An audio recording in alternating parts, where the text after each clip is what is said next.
is a Cosmic Octave original podcast. Me and Jake running down the street with a handful of comic books, kicking ass and banging chicks and drinking booze No, not and me. smoking Not weed. me. I'm married. Yeah, well, I'm married. Jake. Can't do that. Yeah. Off panel, off topic with Jake and Tyler. What's up, everybody? Wow, low key.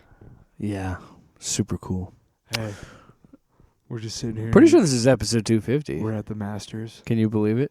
Holy shit. Is it really? Yeah. Are we going to be ridiculous assholes about it like The America? country? Maybe. Wow. That's the sound This of... is a historical landmark. That's the sound of 79 new listeners snapping the fucking podcast off. What? We got to do the whole thing, historic landmarks, like the Airbnb where you and I had the classic cereal debate. Our first North Pole. What did we do it 3 times in a year? In a row? Eesh, so many, yeah. We've done it 3 times now, haven't we? I think at least twice. Could be 3. Those fuckers are crazy. The elves know how to party. All I'm saying. My favorite thing about going up there, and it happens every fucking time. It's so funny. I go up there, and partying, drinking, and whatever, just smoking, big fat, elf doobies, and just going to town. And some little elf will come up and be like, "Hey, let's go get snowblind," and you're like, "Yeah, let's go do some coke," And you go outside, and they just like shine a flashlight on a drift of snow at you, and you're like, "Where's the cocaine?" And they're like, "Yeah, but you can't see." You said, "Hey, I like to do," and you're like, "Cocainum." And I was like, "Where's?" I thought we were doing a do blow, or we were gonna. Where's do some the lines. Cocainum? Yeah, I thought we were gonna cut up some. And then they did the snow thing, and you said, "What the fuck did I do wrong?" Yeah. Every fucking time they're like, "Let's get snowblind," And then you said, "Oh yeah, right." "Do you want to get snowblind?" Oh yeah, right. Yeah, I know what you're looking at. All right, we got a lot of shit to talk about. So should we, for another week, should we skip the long box? Pause it for a second. All right, I guess we'll just do whatever Tyler wants to do. So I guess we're doing a long You fucking ain't right, okay? I'm tired of you pretending that it's half your show. It's all mine. You're just along for the ride, buddy. Long. Oh, we are doing a long box.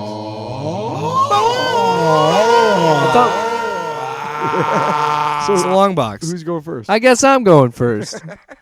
Then if we're doing this, Such a baby. am I a little baby? Am I a little baby? Oh yeah, oh baby. A baby. Overrated movie, in my opinion. I want to talk about. I'm not going to talk about the game itself because I'm going to talk about that at some other point. But a friend started replaying Cyberpunk, and that was an excuse for me to start replaying it. So I've been playing that. But that's not what I really wanted to talk about. What I wanted to talk about was a comic book series that I just read. It was a mini series, only 4 issues. It was a part of this after the game came out, like a few months after it came out, Dark Horse put out like a bunch of different mini series that was in the world of Cyberpunk 2077. And I was just, I've been playing the game, and I was just always, that was loud. I've always been interested in the Cyberpunk world and that universe because it just checks a lot of boxes of things I really like. And the more I listened to Mike Pondsmith talk about it, because he's the guy that created the tabletop game that the video game is based on, the more I like the dude and just like the whole the message of the whole world and everything. So the book that I read was one that was called Trauma Team. It was a 4-issue series. I think my chair is creaking. I don't want to pick that up on the mic. But the one that I was on Comixology Unlimited that I read, it was Trauma Team, and it was about, in the world of Cyberpunk, First of all, it's it's a world that the timeline splits in the 1980s, and essentially, like, sadly, it's supposed to be a dystopian future, but it kind of already is here, where mega corporations run everything. And everything is overly hyper capitalistic. Stay tuned for the 3 episodes that we're going to review when I tell you how painful it was to watch these fictional worlds and be like, it's just the news. Go on. Yeah. But anyway, in this world, Trauma Team is a private medical team that does evacs that you essentially, and you see them in the game. And this whole series, I like it being just 4 issues because it's so hyper focused on just this one thing where you don't have a ton of backstory. You get enough. And Cullen Bunn is who wrote it. It was, let me pull it up. Oh, I don't have it in front of me. Cullen Bunn wrote it, and I don't have the artist's name. Tyler Vamp. I got it. Drink Miguel, your blood. Miguel Valderrama. I vamped. Was the artist. Beautifully drawn. The guy from that 70s show? Oh, that's Wilmer. Anyway. It's really just a simple story about this woman who works on Trauma Team, but there's like these usually 4 of them. And there's 2 guys that have machine guns that are assault, and the other 2 are just the regular medics. The reason they have an assault is because it's the hyper-criminalized, crazy world of Cyberpunk, that a lot of times they're getting dropped into like these very violent, hostile situations to get out the client. And the interesting thing about this story is it does what a good cyberpunk story should do, where it talks about the ideas clashing of keeping your humanity in a world, especially in a world filled where you can be this cybernetic, like cyber psycho person that has all these crazy attachments and cybernetics and all this other stuff.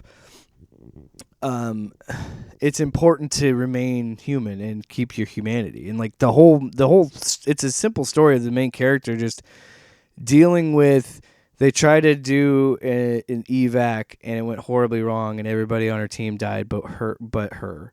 And the guy that did it had these like cybernetic blades that came out of his arms, and he was super fast and just killed her whole team but left her. And then she goes back to being in active duty, and then sure enough, when her first mission back to do an evac, it's the guy that killed her last team. So now she has to deal with that. And then there's a backstory of the guy that died on her last team was someone that she was hooking up with and dating and falling in love with. And they have like a whole argument about like, what if it comes down to it, if it means saving my life or the client's life, who are you going to save? And they have an argument because he's like, you save the client because that's our job. And it's like, this fight for, look, we all in this world we live in, and especially in that world, it's hard to because it's easy to stand on the right things, especially with these evil corporations, but a lot of the times we still have to work for them because so many of them own so much shit in this country. It's hard to push up against that when you're like, there's a part where it's like, I'm just doing a job, but then there's a part where it's like, yeah, but you're a human being first, and this job ain't worth it. You know what I mean? And I think that story really drives it home, and it's a really good one. So if you get it's on Comixology Unlimited if you have it. So I kind of just spoiled the series. It's only 4 issues. Way to go, fuckface. Sorry. Well, it's only 4 issues, so you could read it in an afternoon like I did. So read it in an afternoon. But anyway, yeah, I liked it a lot. What about you? So a couple weeks ago, I was at work, and there are times when, like, say my phone needs to charge, or I forgot my computer at home, but I don't need to like be engrossed in what I'm doing. Right? I can put like 20% of my brain on the actual job itself, and the other 80% I can like watch a movie. So we have cable on a TV in the are we still recording? Sorry. So unprofessional. So we have cable, and so I flip on the guide, and I'm looking around, and I can't have the sound on. I can only have subtitles. But I found 300, and I was like, I haven't seen this in a while. And it was right at the beginning, right when the scouts show up at Sparta to demand the earth and water or whatever. So largely, again, I don't have any sound effects. I don't have any voices. All I have is subtitles and images, or rather video, I guess. Now, let's get the big elephant out of the way. There are a lot of white supremacist undertones to this movie, and the book that it's based on by Frank Miller, who we know is not the most. And Zack Snyder has some weird politics in his. A little bit too, yeah. But and if you're like, what do you mean? All you have to do is look at the fact that all the good guys are white and all the bad guys are brown of a sort. It's true. You want to know how I know this? I just watched it 2 weeks ago with no sound. It's hard to miss. When the only stimulus you have is the visuals, it's hard to miss that every bad guy is brown and every good guy is white. There is not fair, they're all Greeks and Persians. Yeah. I get it. But if you take that away, and you got to think about Xerxes too, how they made him like androgynous and like how they made. I don't care a shit about that. I'm just saying there might be something. I think they did with Rodrigo Johnson. They did a lot of effects, like camera work, movie magic, to make him look taller and bigger. But I'm sure there's some sort of undertones of that too. Like whatever, dude. I don't know. I'm sure. I'm just saying that. Like I get what you were saying, making that observation earlier. I was like, oh, I see what you mean. Yeah. This is totally understandable, since I talked throughout yours too. Why do you get mad at having a conversation about a thing that you like? No, I do want you in on this one. So I talk a lot about here's video the thing games. About 300. Shut up. No, I'm just kidding. Here's the 300. Come on. The thing about 300 that is really, really, you can't deny, it is a fucking feat of filmmaking. It is very easy to suspend your disbelief. Come on, I want to talk about it. Don't be mad. I'll chime in when necessary. Fair. It is not so difficult to suspend your disbelief watching this movie, to be like, oh wow, this really happened or whatever. And to be honest, like, again, the camera work, the effects, the slow motion stuff that was popularized in the Matrix that they kind of made use of in a different way. It became the speed up and then the slow down. It became its own thing called ramping. Yes. Where it was the it was speed shot up and the slow down. Yeah. It literally ramps. Yeah. And like just all the crazy like beasts and stuff, and the dude with the fucking the effects. The effects for a movie that came out in 2007. Crazy, still fun. Crazy fucking shit. And it's smart because of the way it's shot. Because it's shot on a soundstage in front of a blue screen, so they made everything super dark. So of course, while it's dark, it can cover up a lot of the things that here's the other thing, and it looks just like the book. That's why they did it, so it look exactly like the comic book. And there are scenes that you can rip literally from the comic and go like, here, pause the movie. Here it is on the page. Because Zack Snyder probably saw Sin City and was like, I could do that. Frank, do you want to make a 300 movie? I thought 300 came out first. No, Sin City did. You sure? Sin City came out in 2005, and then 300 came out in 2007. Because I don't remember wanting to go see Sin City, but I do remember wanting to see 300 in the theater, which I did. Well, fuck you. Okay. Anyway. I'm looking up right now. This is why I don't ask you to talk during my fucking long boxes. Fucking talk, dude. I'm looking shit up. No, but all the actors in it, it's 2005 film. Sin City. And when was 300? Vamp. I'm getting conflicting reports here. Well, there's two of them, I guess, technically. Rise of an Empire. But it was Michael Fassbender's first film role. which that's cool. Gerard Butler, like if you see Gerard Butler in anything else, he does not look like that. He looks like a normal dude, but because of makeup and the way that they, used... Released in the United States on March 9th, 2007. You got so mad that I was right. I don't give a shit. Let me finish my point. You made me look it up. Shut up. No, I didn't. You started to look it up because you thought I was wrong, and you were wrong about me being right. So... You like I turn that around on you? No! So, no, but he doesn't look like that in real life. And the guy, Iron Fist sucked ass, but the guy who played his dad was really good, and that is Delios in 300. He's the guy who loses his eye, and he's the one who he's also in Van Helsing. And every one of these fucking guys had to go through like severe boot camp to get their bodies looking like that, because for the most of this movie, they're wearing like Speedos and capes. Couldn't have given him a chest piece, just one. But I mean, again, like the thing about like all the actors in the movie are really, really good at what they're doing. It's very over dramatic, like especially not being able to hear the different things when they're having the moments between like Xerxes and Leonidas, and you're just like you're just forced to watch the actors because you can't hear anything, and it's like they really go for it.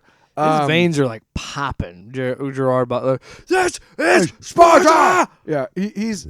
Dude, you cannot like, and that's Lena Headey, by the way. The absolute cultural phenomenon that this movie was when it came out. Yeah, like it dominated. They were you could argue it kind of started the modern meme with like the "This is Sparta" kicks and like. Dominic West plays a corrupt politician, and he was McNulty in The Wire, so I love that. And then Lena Headey was Cersei in Game of Thrones. Yeah. And she is, and also she was in the Terminator Sarah Connor Chronicles. Great. She is fucking amazing. She's great in everything. And she's really hot. I hesitated. Yes, that's true. I hesitated to say that because I'm pretty sure, I don't know this because I don't know her, but I'm pretty sure that on the list of accomplishments that she has in her head of herself, being hot is not like high on the list. Do you know what I mean? Like in her mind, it's like, well, I've accomplished all this as an actress, as a writer, producer, and different things that I don't know. If I was a woman, I'd be like, don't treat me like that because I'm good looking. Treat me like that because of all the things I've done. It's funny you say that. I have no idea. I could be totally wrong. It's funny you say that because there's a whole thing about Molly Alcock. Is it Molly? Right? Who are you talking about? Supergirl. Oh. No, it's funny you say that because she talked about like the problem with objectification with actresses, where the men think they have, and these guys get upset because she says that men think they have ownership over their bodies, which objectification is a form of that. Yes. And so yeah, I see totally what you mean with that whole aspect of it. Well, but she what makes her famously, hot? Her and what's her name, Emilia Clarke. Yeah. They both famously, because it was such a not what was done. They both famously were like, no, you need to get a stunt body if you want to. I'm not doing a nude scene. At some point they stopped. Yeah. And I to me, like, I totally respect that decision, but because of that, it makes me feel like in their mind, like using that is a step backwards for their own personal journeys. Yeah, maybe not for every woman, but it also.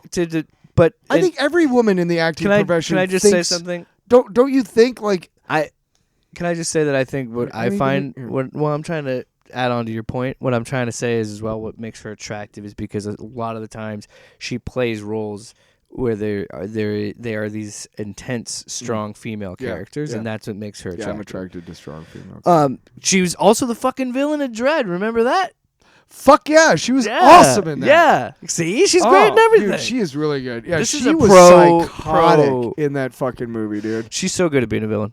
This is a pro Lena Headey podcast. Yeah. But yeah, no.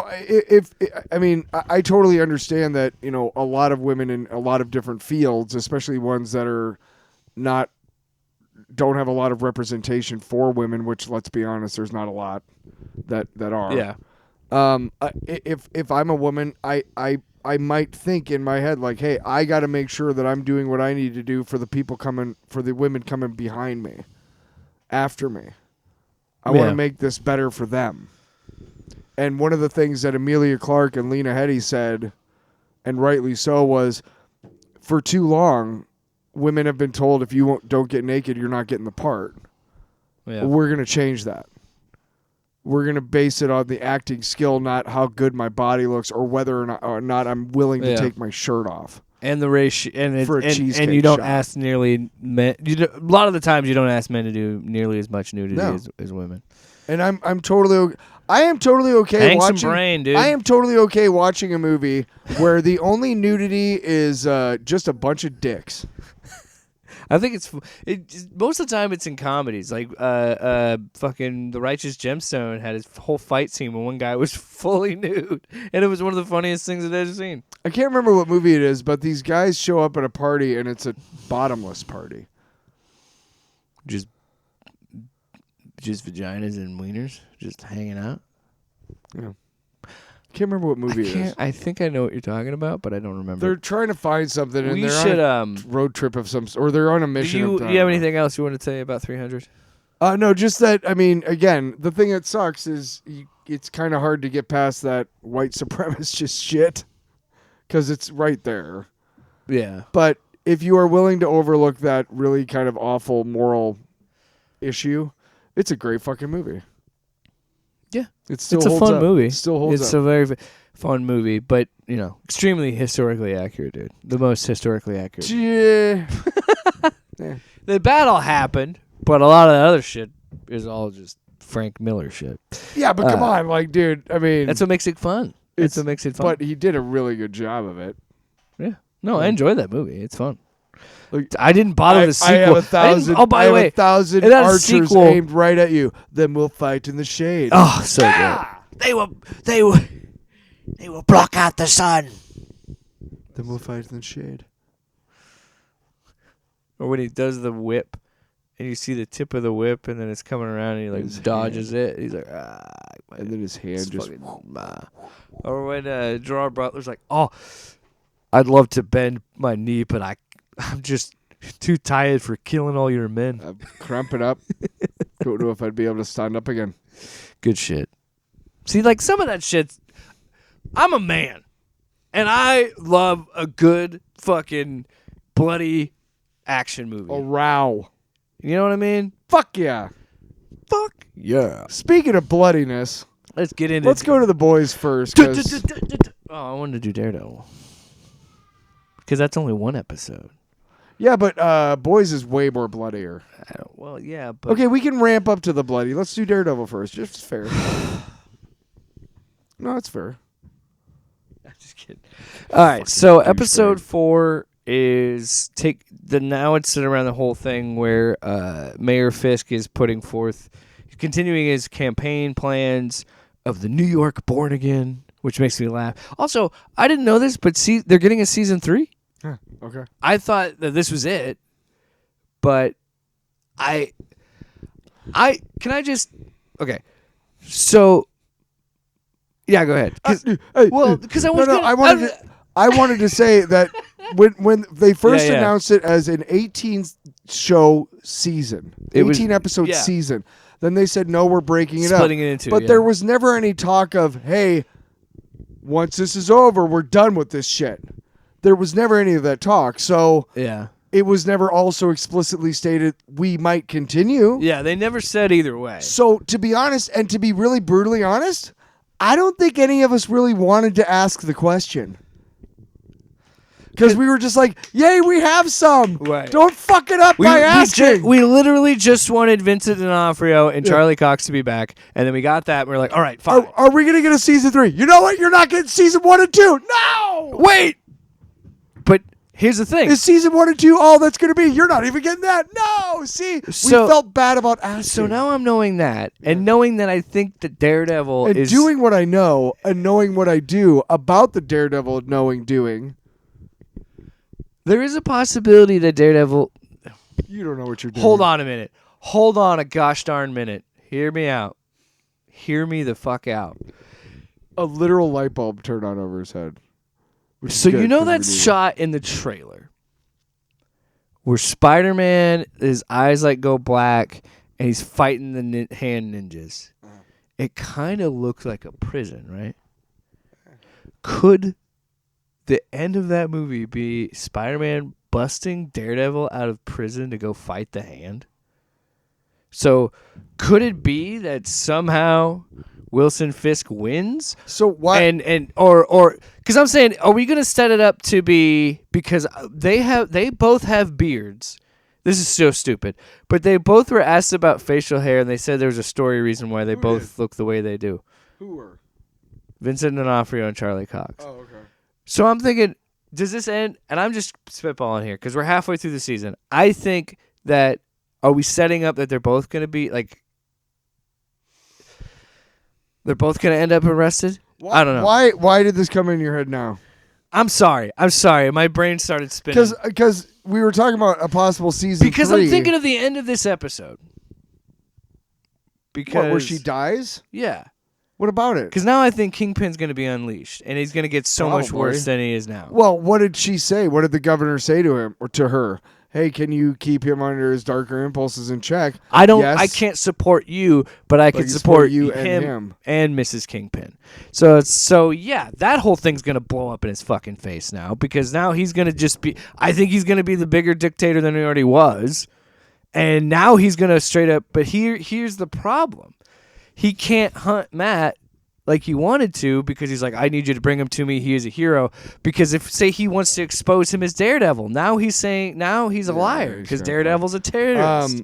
I just want to say to the producers of the show, thank you very much for the scene. Oh my God. I literally had to pull my pants down to release the pressure. You know what I'm saying? Like, that's how hard I was. So, like, just dude. Show him bouncing more shit off the walls to kill people. Somebody said something about this portrayal. The toothpick and the straw. So good. Well, I want to get to that real quick, but I want to say this: of all the things that we've said about this show with the Netflix era and with this, one thing that this show has done incredibly well is Bullseye. Yes. They have made him such an amazing knowing this shit was like, okay, well, clearly Kingpin is always going to be his biggest villain, but we got to build up Bullseye, because he's always been an amazing number 2 that's always been a thorn in Daredevil's side. But no, and they've done such an amazing job on this show. When you look at it, I don't know who created Bullseye. Why don't you look that up while I'm talking about this? Because I want to give credit where credit is due. Son of a bitch. I know, I love you. But I don't know who created Bullseye, but whoever did was like, we need to create a villain for Daredevil that is just his match in every single way. Now, short of making a bad guy go through the same accident that Daredevil did, how about, I got this, check this out. Marv Wolfman and John Romita Sr. Awesome, good job, guys. How about, Marv Wolfman said, how about if we have a kid who is insanely talented, maybe even a mutant about like aim, right? He's just uncanny at it. Can ricochet off anything. And he happens to kill like another kid in a baseball game. How would that affect that kid? And then the military gets a hold of him. On down the line. What a fucking fantastic idea for a villain. Because when they were fighting in the scene at the end of the episode, when they were fighting in the apartment, I was sitting there. I'm like, the best thing about these two guys fighting each other. They're such a good match. Is that because of Daredevil's speed, reflexes, and echolocation, he is the only one who can match Bullseye blow for blow. And because of Bullseye's uncanny aim, speed, and reflexes, he's the only one who can go toe-to-toe with Daredevil. Yeah. Yes! Because they did that so well in Season 3, and every time. And let me pull it up, too, because now I got to get the actor's name on this. But Bethel Wilson. We wax poetic about Charlie Cox and Vincent D'Onofrio. We don't give that guy enough credit. He's so fucking good, dude. The whole open where he's just, because Yeah, I mean, like, how do you play somebody who's unhinged but trying to do right? And Like, how do you play and that? thinks they're righteous and thinks they're in the right this whole time. Somebody it's so, figured it out. Yeah. And they're doing it every week. And his suit, because you know what? My pants are tight. You know what? You know what I'm saying? They said we won't go to the level of the white accents, but you don't want to because it's fine. goofy It fits, looking, right? and this fits the world. But my favorite thing too, but they still lean into the silliness where he takes the fucking ketchup bottle and makes a bullseye in the window. I'm like, yes, because again, they did. I've talked about what Colin Farrell's portrayal, and it works. We've talked about it, and we will just say, for the sake of forever, ever after, we love Colin Farrell's portrayal in Daredevil, the movie with Ben Affleck, because it was so over the top. But what they've done in this show with the alterations in his origin makes sense, where he kills a coach instead of a kid, but they keep the same idea that he's in the military because he is on, and the fact that the whole entire episode is like a Leave It to Beaver black and white style to show his crazy psyche, and then like where we get to now where he thinks he's on a mission from God, just like Daredevil, to eradicate Fisk in this task force. So much so that when they finally meet each other, it's like, I don't want to fight. We should work together. I'm on your side. I saved you. And it's just like, it's so good. Because that, by the way, we got to be fair here, because we gave Peacemaker shit when he got his ass whipped by Rick Flag Sr. and like the way that Matt is hitting him. He's broken his collarbone and he's dead. He's dead. Yeah. We'll throw that aside. Hang on. But no, adamantium skeleton. I just remembered. But still, it's not exactly adamantium, but yes, the metal, the reinforced skeleton. The stuff in his brain, the fluid in his brain case, is not made of adamantium. Concussion, death. But anyway, but again, it's a minor quibble.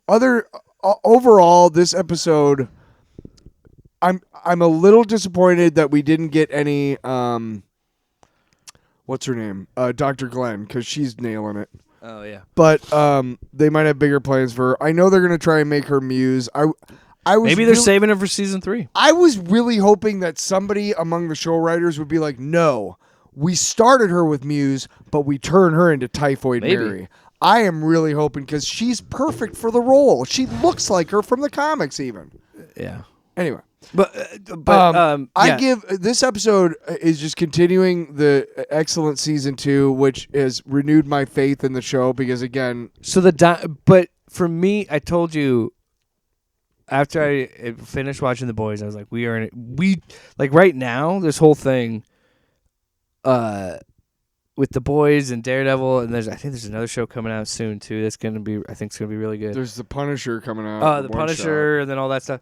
I just we are really feeling like we're starting to see some really good shows hit their stride, and we're in a golden era. And I know that The Boys has been pretty solid throughout, but with this episode, dude, I said it last week. I don't mind those first 2 episodes being a little bit slower to ease us back into it. But man, they were not kidding when they were like, after episode 2, they just fucking hit the gas. And this episode had really good pace. And we had that whole morning routine. My favorite thing about that was, his just sitting there, but then talked about 300.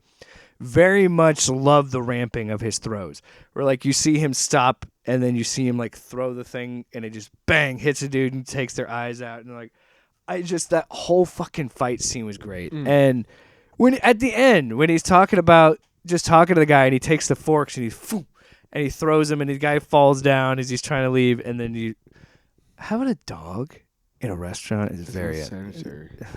Are you gonna kill me? I wouldn't kill you. I'm the good guy. And then fucking slaughters that guy. And I'm like, fucking hats off. Again, Daredevil or Bullseye has always been an unhinged, crazy character. And, and they, again... nuts. He's nuts, man. I don't think, and I think this episode let him really shine and continue to give that dude his flowers, because to look at where we were with like Ben Affleck's Daredevil movie, and to just see where we are now, where we have a show where it's Kingpin and it's Bullseye, and they're the biggest forces in the way for Daredevil. It's like it's just like it really felt like, as a huge Daredevil fan, it was like finally it was the payoff is finally hitting for me, because that first season they did the best they could, but I feel like this one is so much more focused and just so much more enthralling, man. Like, I give it an A. Across the board. I love it. Across the fucking board. I mean, we don't even need to the talk twist, the end. Oh, we Or not already the talked twist. about her dying. Yeah, but that I told you real quick. I want to just mention that, like, when I was watching it, The camera work, like when she shows up to the fight, dude, there's a part I didn't she even. looks like, compared to everything else around her, she looks. The only way to describe her is she looks unblemished. Yeah. And everything else around her is dirty, and she is untouched by it, right? Yeah. Throughout, every 'Cause time we see her, he's wearing white. He's got blood every on time him. we see her, Yeah. don't worry about him. Every time we see her, right? Yeah. Always. And at the very end, all of that blood on that white dress, Yeah. such a contrast. Like, just holy shit, man. Well, Wow. but like when I watched it last night, I was just like, I just remember being like, oh, I literally openly gasped and was like, what? Like, just because I don't know. I guess I never, because we've been so fooled and tricked by this stuff with these certain characters that, like, okay, well, I don't think that's going to, and then it happens, and like, well, people are like, well, we still don't know if she's dead or not. I'm like, that's a lot of fucking blood to come out of your head to not be dead, especially if it's glass in your temple. But I didn't even think about this. This is how smart this was shot, because the scene, she has the glass shard in her head when Fisk is taking the gun out to shoot Bullseye in the background. You just don't. Your focus is so much on How does Kingpin she get the that glass in her head? Is when he smacks that fucking statue. He does it because with he the broke it fucking with the belt. Yes, and he was furious because he didn't want her to be there, because he knew this was gonna fucking happen, because he was trying to set a trap for Bullseye and Daredevil, and it was just so good. So good. But yeah, the fact that that's all in the background and your attention is focused on Kingpin, that you don't even see it, is so smart. And yeah, that ending, I truly was like, holy shit. Because now I know he is going to be completely unleashed. Off the fucking chain, The only, man. like that senator was saying, the only thing tying him to humanity Was was her. Yeah. Now he doesn't, yeah. And now we're seeing, man, I'm still trying to figure out what the fuck Charles, like the CIA shit, like how that's going to play That was an out. interesting fucking. You just caps those two guys. I was like, okay. Matthew Lillard's really good in this too. I really like him as Mr. Charles. Don't disrespect me. I got to work on my Kingpin. I can only say Vanessa. Vanessa, when I was a boy. Not bad. Getting better. So we got another show to review, I guess. So I get the boys. Golden era of superhero TV. Here's why. Because these next two episodes of The Boys are really good, too. We are in season 5, the final season. The finale season. Rock and roll with the boys. Yeah. So where we picked up from last season, Victoria Newman was murdered by Butcher. The president of the United States got removed, and the guy that was under Homelander's thumb is the president. Now we know Ashley's powers because she got hit with some V last season. We don't learn until the end of season of episode 2 exactly what her powers are, because very early on in episode 1, she's doing a press conference and she's like, I actually know exactly what you're thinking because, right, I got the power. Yeah. And that was really funny. I have to say this before we move on to these two episodes. This show especially, but Daredevil in a lot of ways, it's hard to watch these shows because it's not really fiction what we're going through right now. No.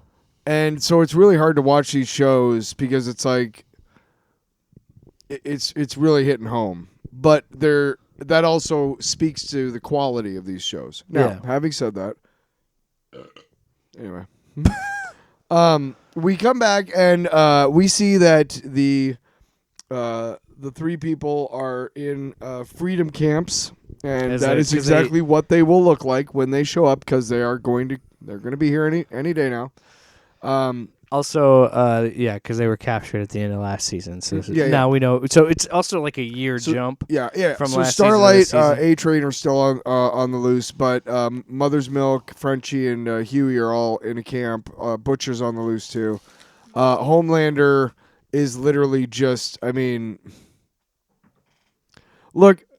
I can't remember what episode it was. I think it was 2. It had to have been 2 because it was A-Train's funeral. But that fucking Jesus soup. That's not fiction. David Diggs is so good. I could absolutely see Joel Osteen doing a sermon like that. That mega church fuck down in Texas. 100%. 100%, right? Like, no, it's time to war. Especially in the second episode when he's doing the sermon, yeah. Oh, God. And he's her husband. Yeah, her fake husband. But yeah, her power is that she developed a psychic tumor. Who's trying to help her be better. Which is great because you don't have a lot of sympathy for Ashley, especially considering she assaulted Huey in the last fucking season. So I think it's funny that they're trying to do a redemption arc. I think it'd take a lot for her to get that, but I think giving her the shitty soup power is a great way to do it. Because I love how her power is literally her conscious is on the outside of her head now. Yeah. That's her power. And that, it's so perfect for someone so shitty to have such a lame power. Yeah. Just because, we're gonna talk about both episodes, but the first episode is really about them breaking out, getting out of the camp, and Homelander trying to put a trap by saying he's gonna execute the 3 of them in 36 hours. And like, are you surprised that everybody who deals with you is fucking scared shitless? Duh, you fucking idiot. Oh, well, I saved everybody. I've spent my whole life. Dude. Yeah, but you're a fucking monster, dude. I cannot stop but laugh. Like, he's so good. When he has the conversation with A-Train's coffin. Dude, that's what I mean. That's what I'm saying.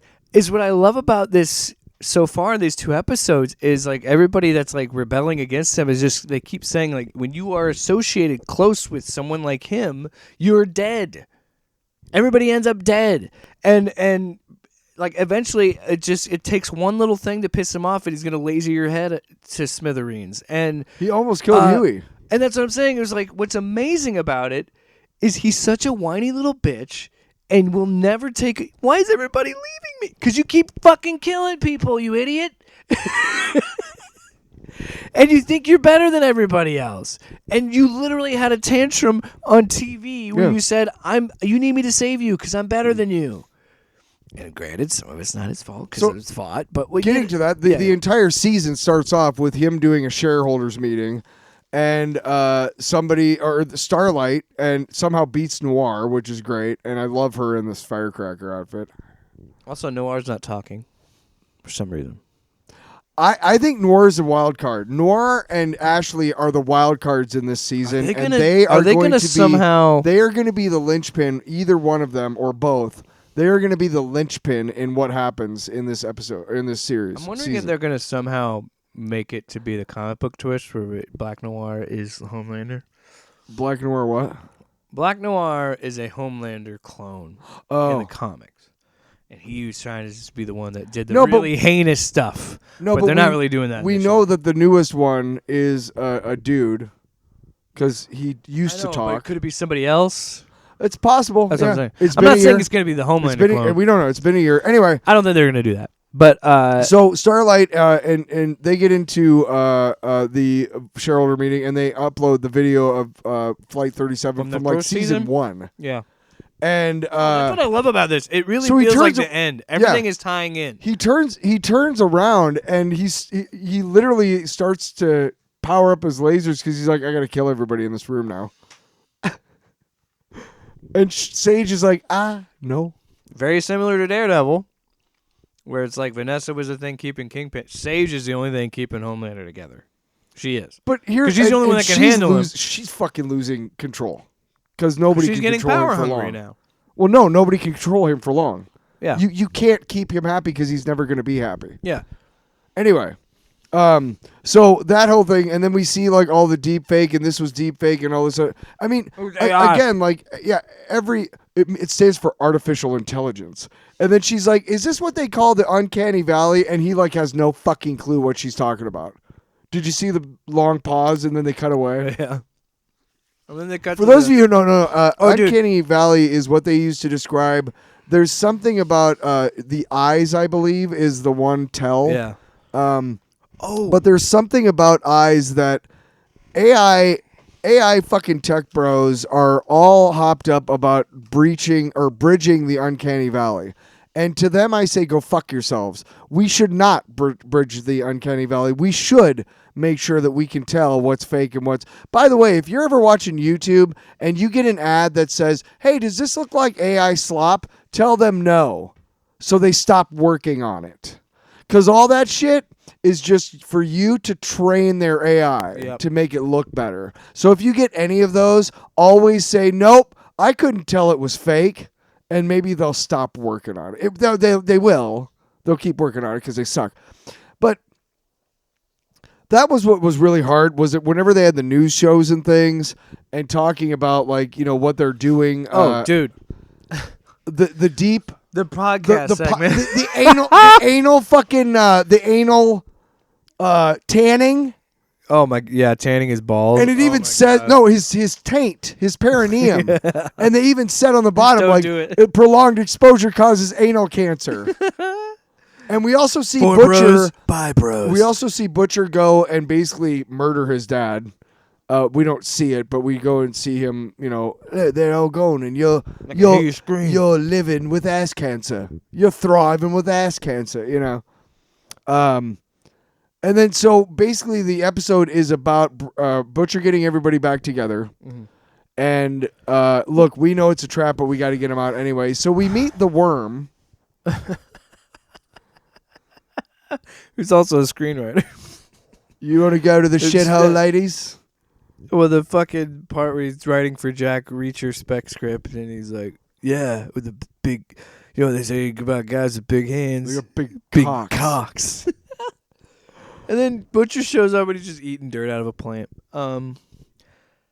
So yeah, the worm is a character that they need to dig in a tunnel to get into underneath the camp so they could break in and grab him out. Starlight it starts working out pretty good, but then all hell breaks loose because the one fucking soup who can basically squash people with his mind is like the guard tower guy. Yeah. Until Starlight like blinds him, and then all hell breaks loose. People are getting shot at. Homelander gets blinded because they were all on a timer for her to flashbang everybody, pretty much.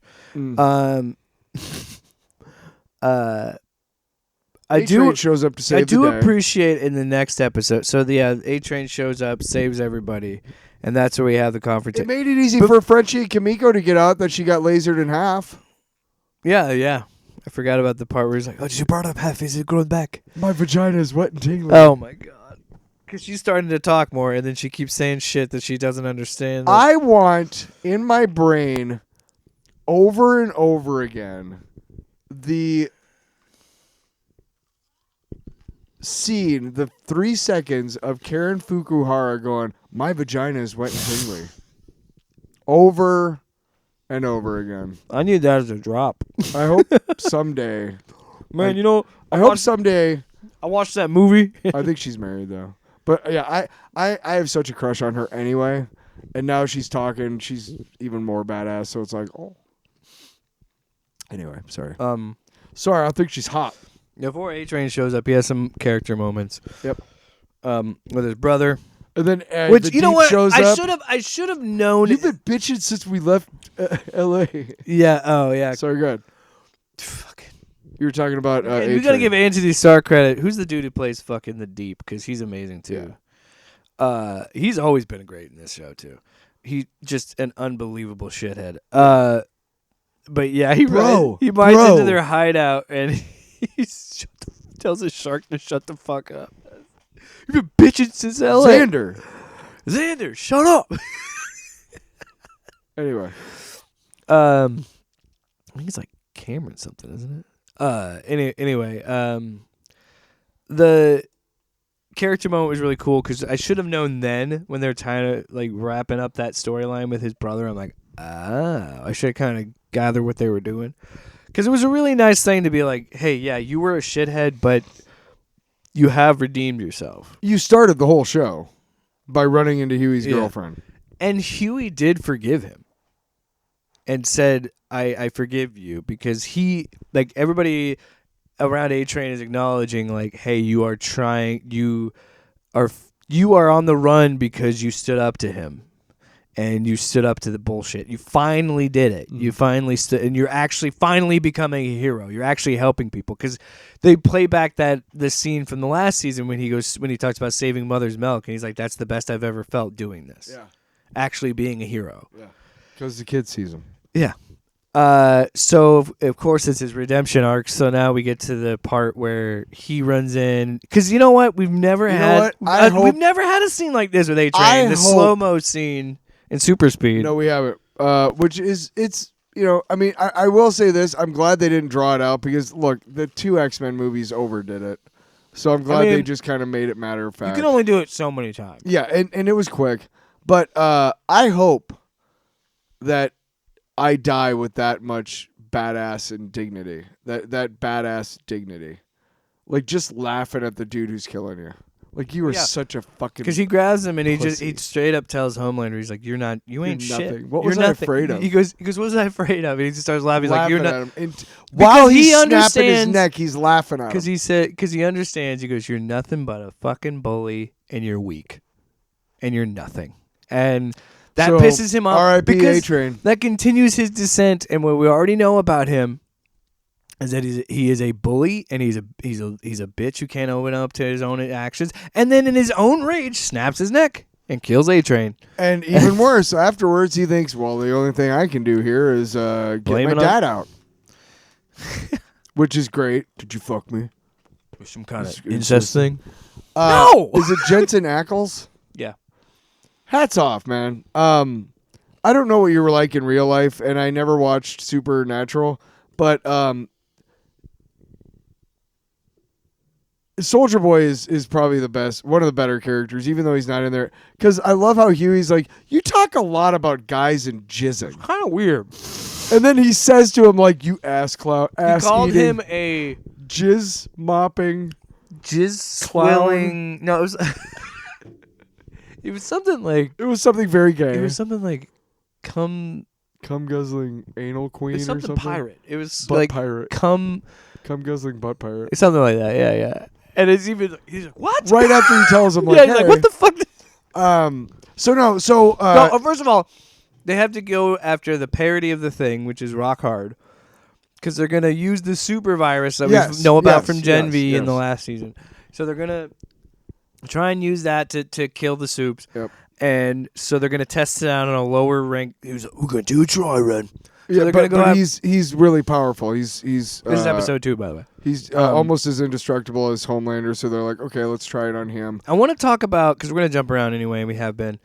I want to talk about the kicks, Jack Quaid, and like his performance as Huey, because also the beauty of this show, something as fucked up as Huey getting beaten at a concentration camp, only to also have in that same moment him getting hit by a guy with a giant dick, but still play dramatically because Mother's Milk sees him and he's like, I remember you, because he hates that guy because he strangled him with that dick and he came on him, I think, at the hero chasm. Probably.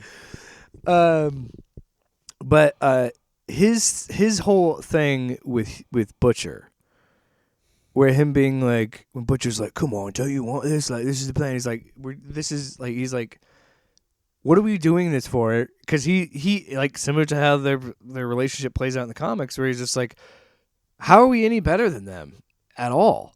And it's finally hitting him. Even though he was just in a camp, even he was still like, if we keep going through with this is like, yeah, Homelander's one thing, but like this is going too far. We're gonna kill all Supes? They don't all deserve to die. And I'm his whole on Starlight's side.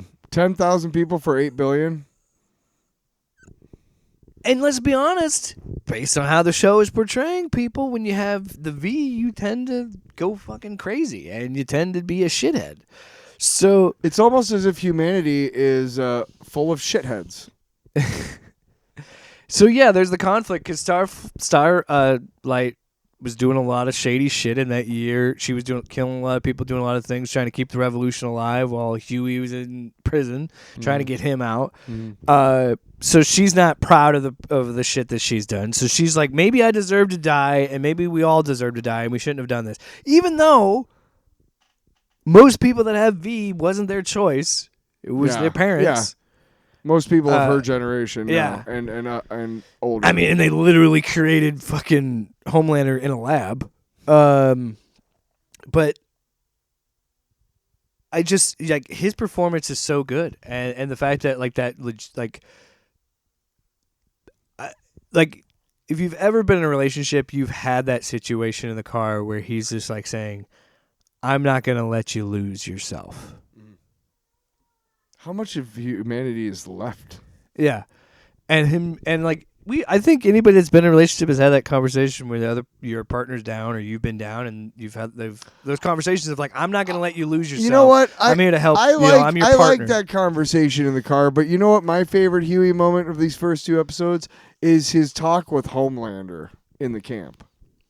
Yeah, that was a Huey moment for me because he was like, he's basically just like, I'm not afraid of you, you piece of shit. Like, you're a cocksucker. You're a loser. You're a scumbag. Kill me if you want. I don't give a shit. Like, you've been doing this for how many years? Like, just fucking do it. Yeah. Just take me out. Yeah. Anyway, so he opens the gate and gets his dad out. And he says, hey, man, I need you to find these guys. And he goes to find him, and Sage, rightly so, is like, oh, wait a second. So in case they have the virus. And he's like, it's tactical. That's it. Are you sure it's just tactical? Yeah, that's it. I would hope you wouldn't do that just because he's your dad. Yeah. And then just lets it sit. I need to know that you're not going to lose control when he dies. I love the silence after she says, because he's your dad. Because it's just that awkward thing of like, because he was just crying and bitching and moaning after he killed A-Train, being like, why did you make me do it? We can't forget about Ashley's speech or moment with Sage while she's trying to eat a Mexi Melt. I got a lot of. I love that her things are her what is the cup of her character traits is she likes to fuck and eat fast food. Like really smartest person in the world, but really bad fast food. Yeah. And she occasionally also, lobotomizes herself to have sex with dumb men. Well, lobotomizes herself because her brain is exponentially growing every minute. Oh yeah, because that's why it regenerates because it keeps growing. Yeah, that's why she has to do it. But yes, there's also Ashley, the side effect of being dumb for a while, which is Ashley nice. has a conversation with Sage because Homelander was like, well, why don't we round up the people that said negative shit about me? And so that... And if you don't think there's someone in the White House trying to fucking make that legal... And a clear shot at Palantir and all that shit. We're like, we have data on all these people. We live in a data age. Isn't it great? So they have all these people that spoke negatively. Oh my God, dude. Shooting the TikTok ad while fucking taking that woman out of her home. Yes. While really funny, sadly realistic. Mirrors are fucking times. I'm telling you, dude, like I watched The Boys first, and then I watched Daredevil. Yeah. And I gotta say, like, it was hard getting through those two episodes because I've said this before. I can compartmentalize about 10 things a day. And in this bullshit, stupid fucking timeline that we've suddenly found ourselves in, where a rapist is president, and a drunk fucking TV host. By the way, I want to make sure a drunk TV host is a fucking in charge of the military. Time out. Let me add another thing. Pedophile rapist that also threatened a genocide. Yeah. Like every day. In this stupid fucking timeline we have, there's like 27 things that happen a day. So again, every day I compartmentalize 10 things, but there's 17 things or so that I can't. So they just hang over my head, and the next day it's twice that, and the next day it's it's growing exponentially. So my shoulders and my neck are very, very sore lately because it's hard to live in this fucking world and not think about everything that's going on.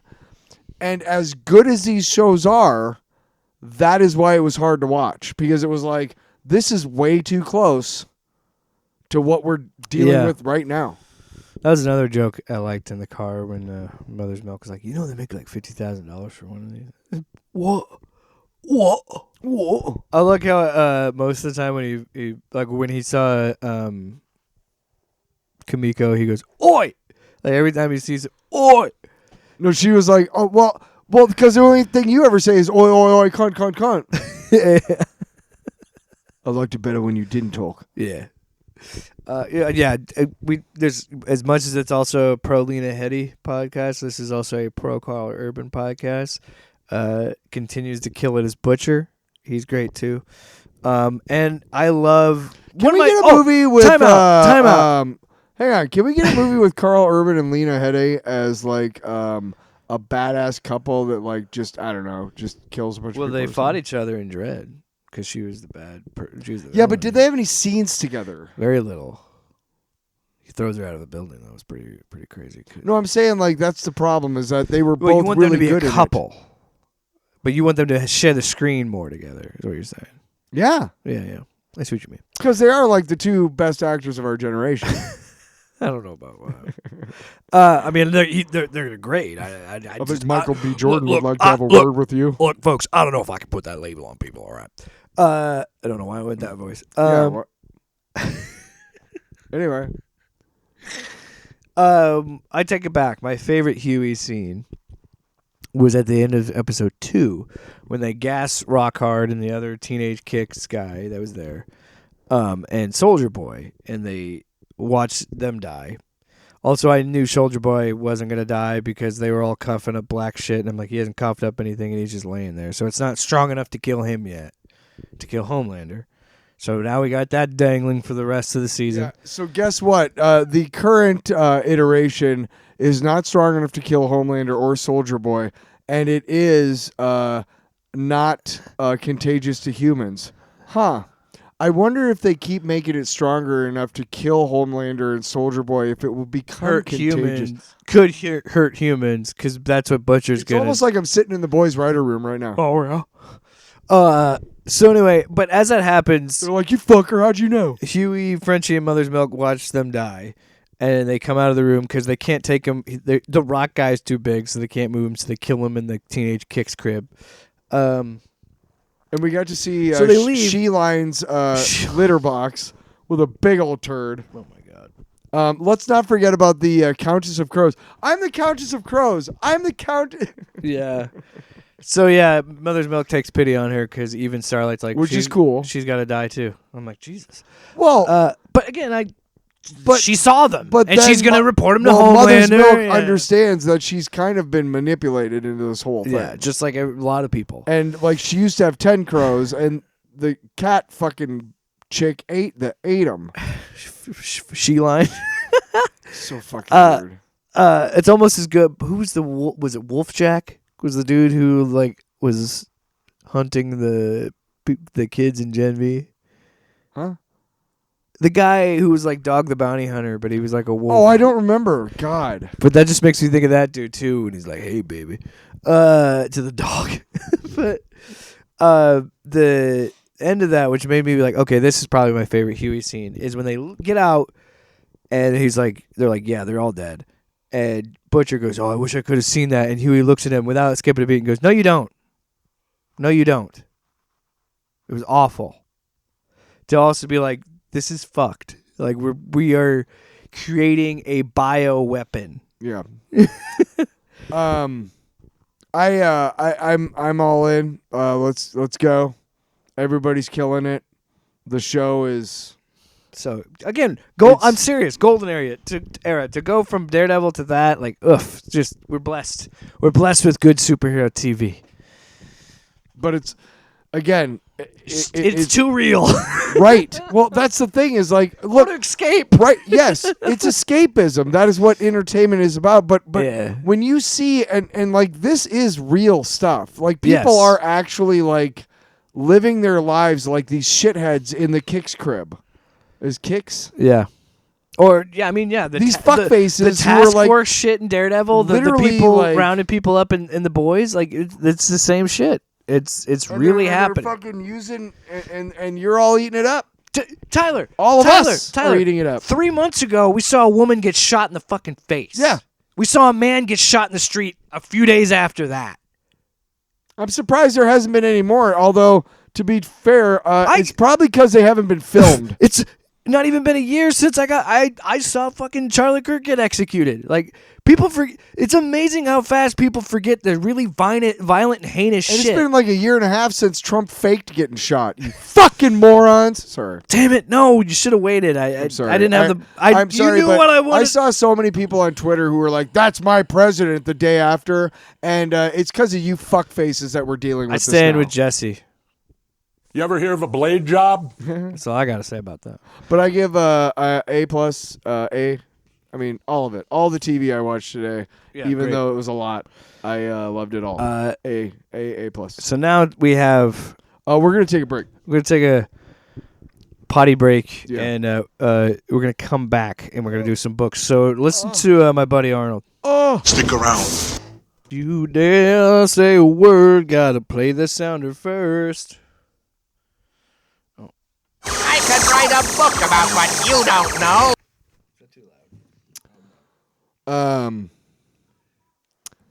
Yeah. So X-Men United #1. Written by Eve. Eve Ewing. Is that his wife? I was literally sneezing when you asked that. And I looked it up. No relation. Because I myself asked that question when I read that book, but no relation. Really? No. Okay. Tiago Palma is the artist. Look, there's a lot of artists that worked on the Krakoa era that I think would have been, I'm sorry to say, better. I don't care for the art. Yeah, the art's okay. It's not terrible, It's the X-Men but flagship book. You give me one of your top people. yeah. So this is essentially setting up the X-Men post. Sorry, I had a Krakoa. tickle in my So throat. they basically have a giant psychic mansion. Okay. So they have a headquarters. Yeah. What the fuck are you I doing? don't know, over there, man. I have a I'm weird- the smoker. I know. I have a weird. tickle And in they my throat. have Wolverine and X-23 doing like the fighting class. So this and is somebody gets this is hurt. post Krakoa. We're not even going to touch Age of Revelation with this. So yeah, this is the X-Men trying to rebuild themselves, and Kitty Pryde is in charge, but Emma Frost provides this temporary space for them to do all their usual X-Men stuff. And what was the name of it? There's some weird name for it, but Gray Matter Lane. yeah, that's where they're hanging out right now. So right now they're using a new Cerebro type machine that Emma Frost created with her telekinetic abilities, or telepathic abilities, and they're recruiting new X-Men by using this, and this Yeah. is what this is setting up. So they go pick up a couple of different. They pick up some other characters. Look. It's a book.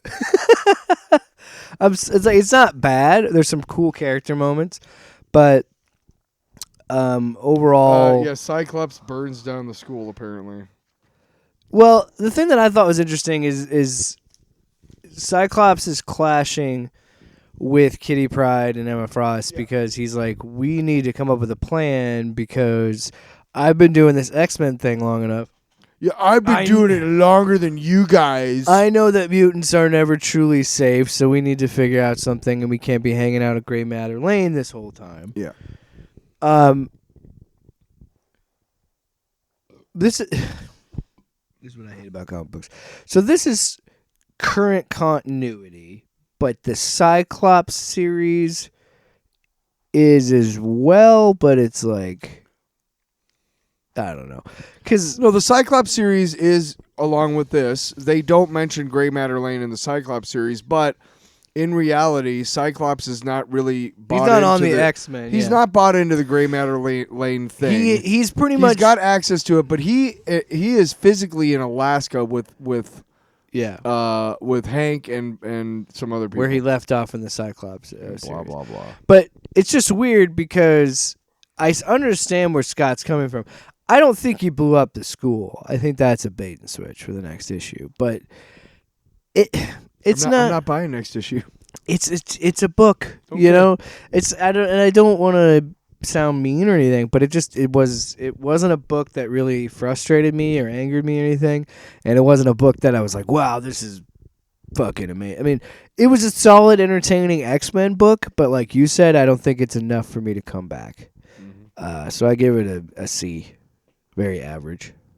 What would you say, Tyler? About the same. I get that there's the need to restart the X-Men every so often. I just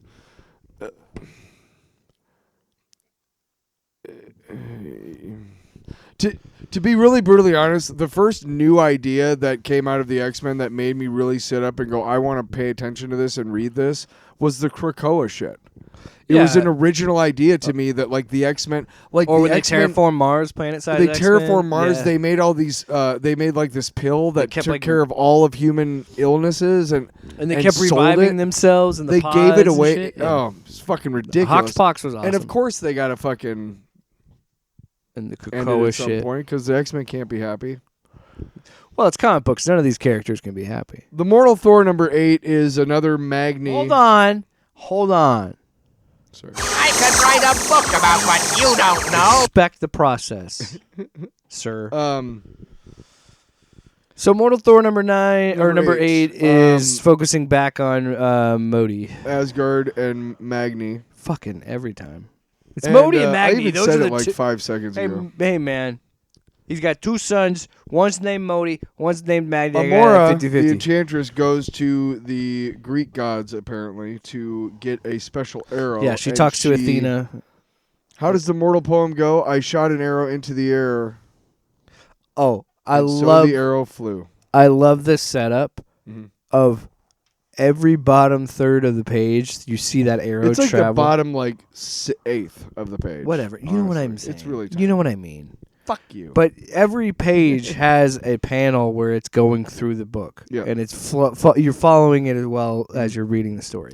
no, I like this artist a lot. So we see Magni and He's he trying to is- broker peace with Jotunheim. right, and she has an idea that's like, hey, you don't want we can't have anybody on this throne, even though I could take it. And they're like, why do you do that? And she's like, well, this is not the throne that needs me, nor am I the one who this throne needs. But we should go down to, Muspelheim.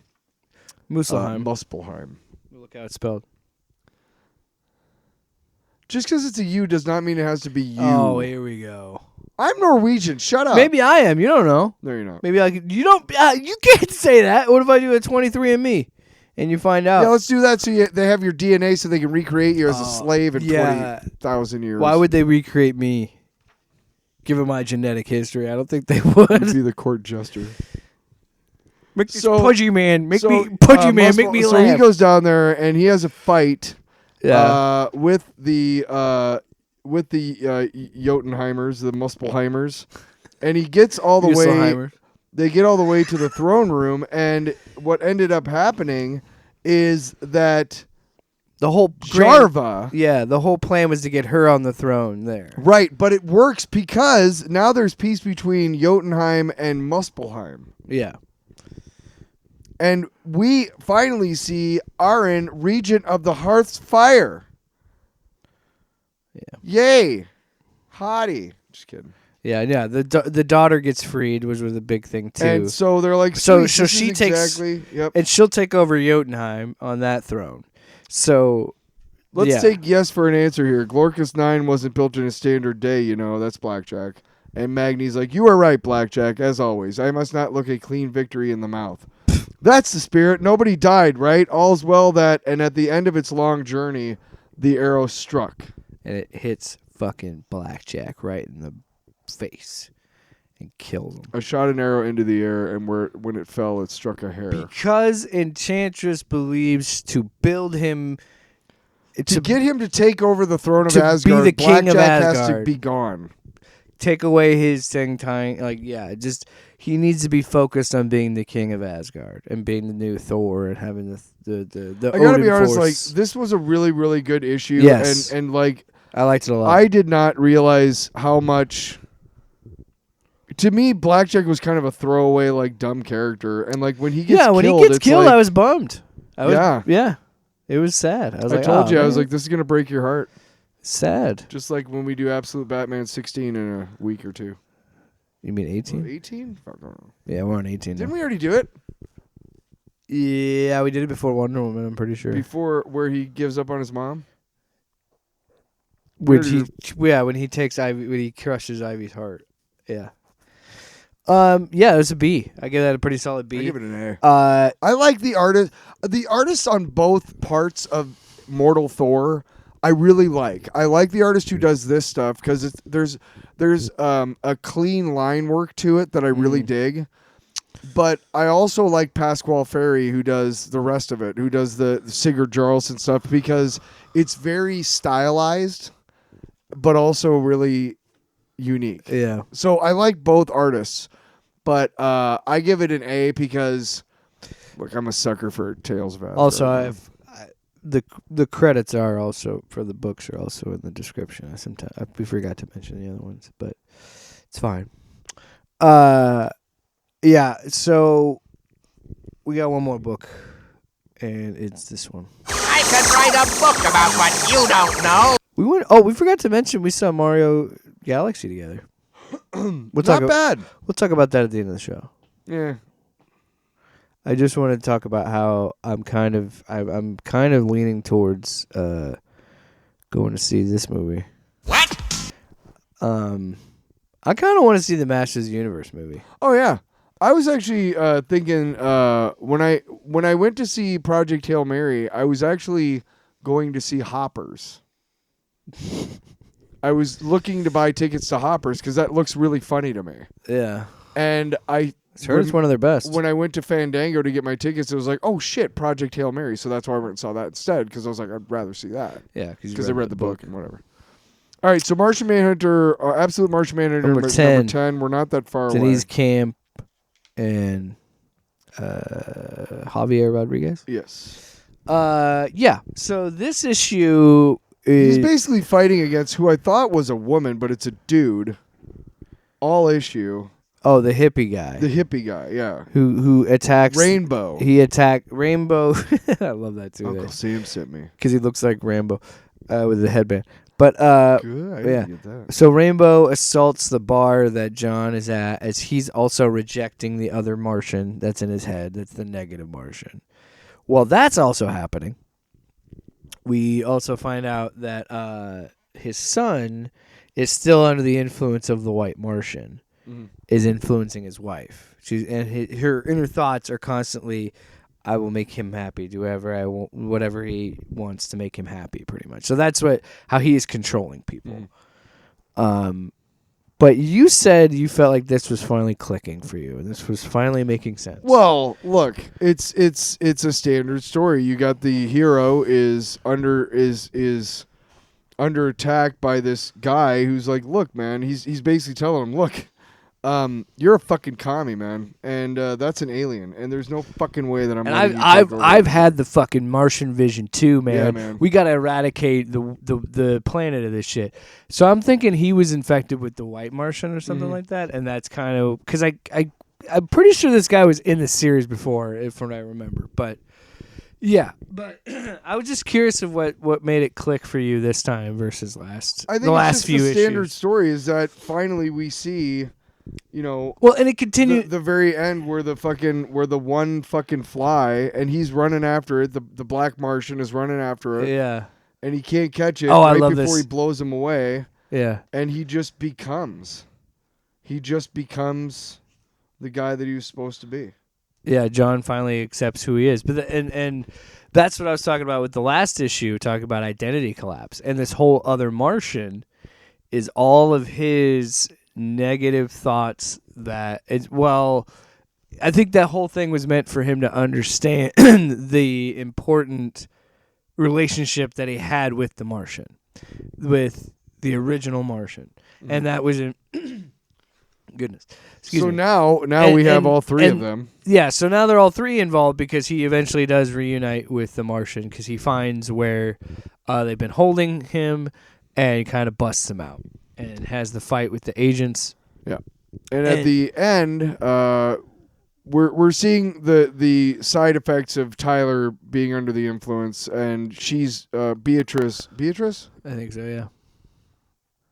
Is also falling under the influence because she's like, "Do you like it, honey? Are you happy? What can I do to make you Anything happy?" to make and then you they happy, show yeah. a scene of her driving a knife into John Jones' back, and she goes and she's crying, and I would do anything to make you happy. So it's not over. Still got two more left. issues, yeah. I think honestly, just to be like, okay, fine, finally, give me a fucking story. Look, man. I've done some hallucinogenics in my time.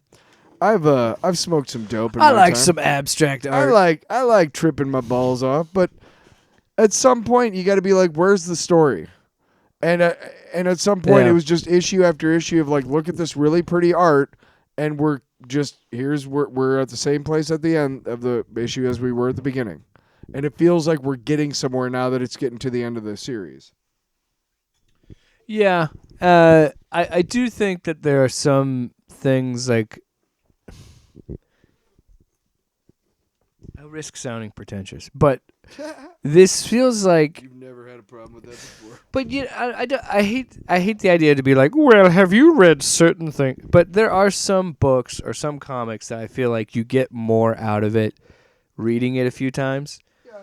And I wonder if this is going to be a book where once all the 12 issues are out and this whole thing kind of ends, I can kind of come back and look at it and be like, okay, this makes more sense now that I've read it through the first time. Because I'll admit, while I've been on the journey and been more into it than you have throughout this whole thing, I do think there are some things that I still didn't quite understand, or some things I think went kind of over my head a little bit. Like, why the fuck are we zooming in on him eating the chicken? Why is the chicken a certain color? Like, are we playing with the Martian vision? Because then I'm like, okay, when is it in the Martian vision? When is it not? And I'm sure if I read it again, probably it'll make That's more what I'm sense. saying is like, once the 12th issue happens, I wouldn't mind reading the trade either, because it might make a lot more sense to me as a whole. Maybe that's what I'm saying. Because if I know what happens at the end, that doesn't sound pretentious, does it? Because I do think there are. Yeah, we are pretentious, but whatever.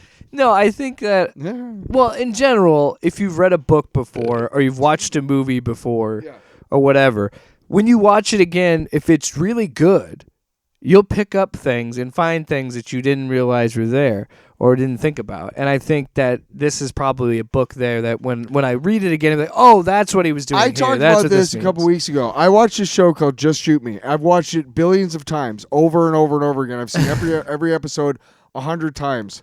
There's an episode where one of the characters goes through this elaborate thing through the whole episode to get this other character to give him his soda back. And she finally does. He reveals the plan and it's like, ha, ha, ha, ha. And the boss comes out and goes, where's everybody's work? Everybody's got their work done except for him because he's been fucking with her all day. And he's like, well, you got to stay. Let's go out and get drinks. And at the end, they all leave and he turns around and his soda's gone. That she brought him, right? Yeah. I'm not kidding. Like a couple of weeks ago, I realized that when the boss comes out and they all stand up after he explains his plan to her and does the whole explanation. Yeah. While they're all turned to the boss, she grabs the soda and puts it in her hand away from the camera. Huh. 97 viewings, I didn't notice that. 98, I did. Now, you know what I'm saying? I'm just saying, like, it happens, people. It happens. We're not all as smart as we want ourselves to believe. In fact, based on the state of the world, we're all a lot fucking stupider than we think we are. That's a good place to end it. Off panel, off topic with Jake and Tyler.